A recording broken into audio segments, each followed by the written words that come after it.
Ohio, la petite communauté! Je suis très content d'être arrivé au pied du mont Fuji, le symbole du Japon, la fierté des Japonais, le mont Fuji. Cette montagne culmine quand même à 3776 mètres, c'est une grande montagne. Autour du mont Fuji, vous avez 5 grands lacs et le plus grand est le lac de Kawaguchiko. C'est ici que nous poserons nos valises pendant 3 jours. Alors en réalité, je suis arrivé hier après-midi au lac de Kawaguchiko et lorsque je suis sorti de la station de bus, le ciel était hyper dégagé, on voyait très bien le mont Fuji. Tant que j'aille à mon hôtel faire l'enregistrement et que je revienne au lac, le ciel était couvert, on voyait plus malheureusement le mont Fuji. C'est aujourd'hui que nous allons explorer le lac de Kawaguchiko et surtout voir le mont Fuji. Alors pour explorer un peu plus en profondeur le lac, nous allons louer un vélo. Il y a un temple Shinto qui m'intéresse, qui est en bas de la montagne. Et en haut de cette montagne, vous avez des torii avec une vue qui donne sur le mont Fuji et le lac. Donc en premier lieu, on va aller voir le temple Shinto et les torii et ensuite on ira se balader en vélo autour du lac. En plus, on n'a qu'une journée pour visiter le lac de Kawaguchiko et voir le mont Fuji car demain il pleut. Et regardez ça, c'est inadmissible. C'est la première fois en 5 mois et demi de voyage que je sors la veste qui était au fond de mon sac qui prenait la poussière. Le temps a changé à une vitesse et à 3 jours, 4 jours, il faisait 15-20 degrés, je me prenais en short et en tongs, et là il fait 8-9 le matin et à peu près 13-14 l'après-midi. Lorsque j'avais signé mon contrat de voyage, j'avais signé pour être en short et en tongs pendant la durée de mon voyage. C'est inadmissible. Allons explorer le lac de Kawaguchiko et surtout voir le mont Fuji.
Asama Jinja, chaque arbre a environ à peu près 1200 ans.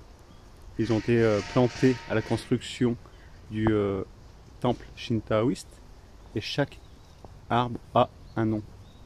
Après Asama Jinja, direction Tenko no Tori. C'est une petite montagne qui se trouve en face du mont Fuji, à 1100 mètres exactement. Et vous avez des torii en haut de cette montagne avec une vue sublime sur le mont Fuji et le lac qui l'entoure.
C'est vrai que depuis que je suis arrivé au Japon, j'ai toujours été entouré de grands immeubles et là, c'est des petits quartiers avec des petites maisons pas très hautes, des rizières, des grands champs cultivés. La campagne japonaise.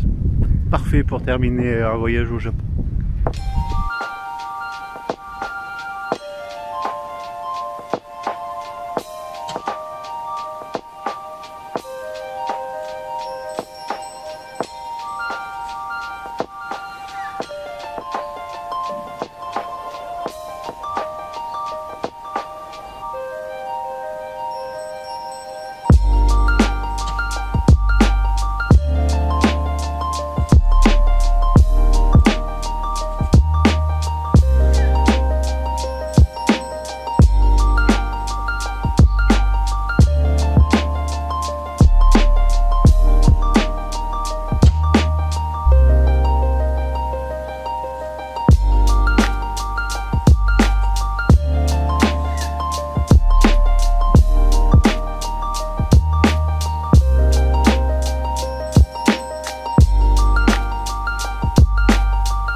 Alors nous avons des nouilles, c'est un grand bol, hein. Oula.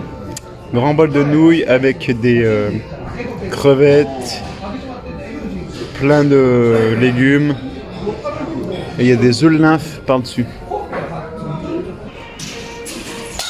Alors au Japon, tu peux faire de la bat center, t'entraîner au baseball.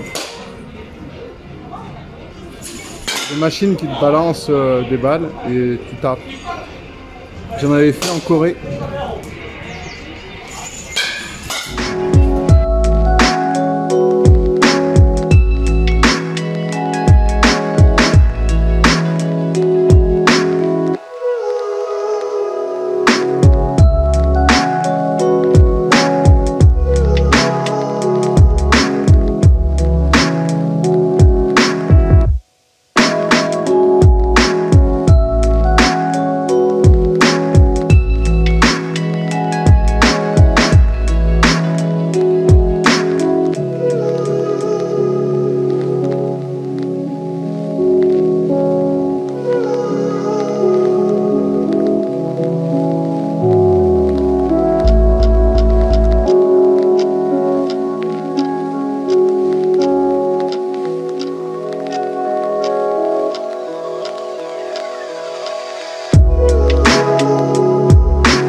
Mont Fuji, prise 57.